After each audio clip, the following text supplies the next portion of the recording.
नमस्कार जय जगन्नाथ शुभ सकाळ समस्त को वर्तमान एवं आम गीता आरंभ करवा देखु आज हूँ कामदा एकादशी तो कामदा एकादशी रे समस्त को शुभकामना और अभिनंदन।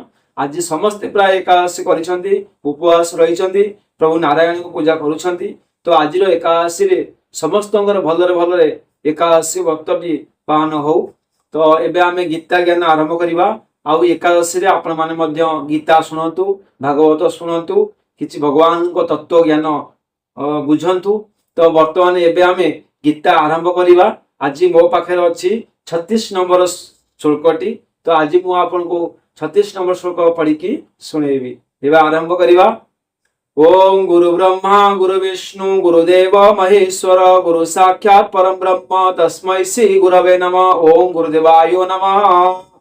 एबे मु आरंभ करछि 36 नंबर श्लोक। देखो आज्ञा 36 नंबर श्लोक रे भगवान श्रीकृष्ण अर्जुन को कौन कहउछन्ती अपि चेदसि पापेभ्यो सर्वेभ्यो पापकृतमः सर्वं ज्ञान प्लवेनैव वृजिनं सन्तरिष्यसि।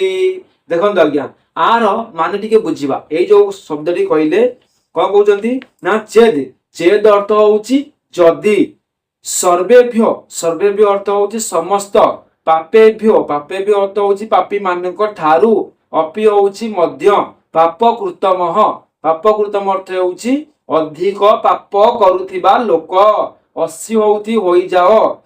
ज्ञान प्लवेन अर्थ होउची ज्ञान रूपक नौका द्वारा एव होउची निसंदेह सर्वम होउची समस्त वृजिनम वृजिनम होउची कोन पाप समुद्र रु वृजिनम अर्थ होउची कोन पाप समुद्र रु संतरिष्यसि भल भाव पार हो जाती।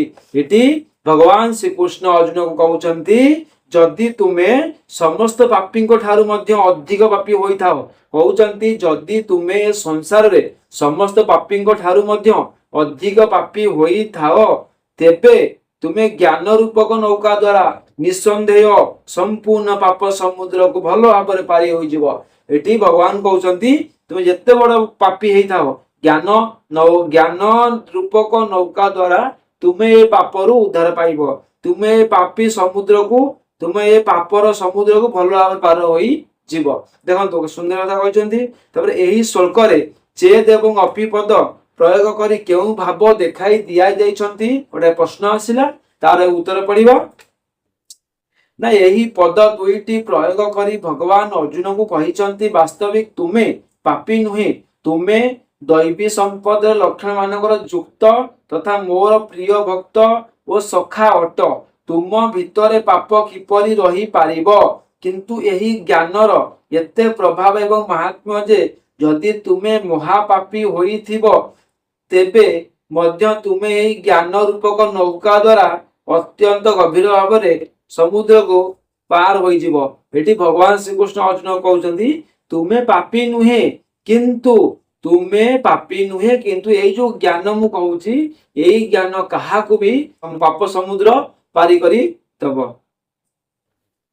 जहार अंतगण शुद्ध होई नाही सही परमात्मा मनुष्य तो ज्ञानर अधिकारी मध्य होई पारे नाही तेबे ज्ञान नौका द्वारा से किपरि पापरु मुक्ति पाई पारे। एठी देखो भगवान कहले कि ज्ञान रूपक नौका द्वारा आमे पाप समुद्र को पार होई पारिबा किंतु पुणी आउ थे गोटे प्रश्न आसिला जार अंत कौन शुद्ध होई नाही से केमिति एई नौका पारी हो तार उत्तर भगवान कौन रखिछन समस्त प्रश्न उत्तर भगवान पाखरे अछि ना। चेत एवं अपि पद प्रयोग होइतियारु एठारे यही शंकार अवकाश नाही कारण भगवान कहिवार भाव हेउछि पापी केबे हेले ज्ञानर अधिकारी होई पारे नाही तेणु ताकू ज्ञान रूपक नौका मिलिबा कठिन किंतु मोर कृपा द्वारा बा महत्व पुरुषमक दया द्वारा कौनसी कारण जदि ज्ञान प्राप्त होई जाए तेबे से जेते बड़ पापी होई थाउ ना काहेकि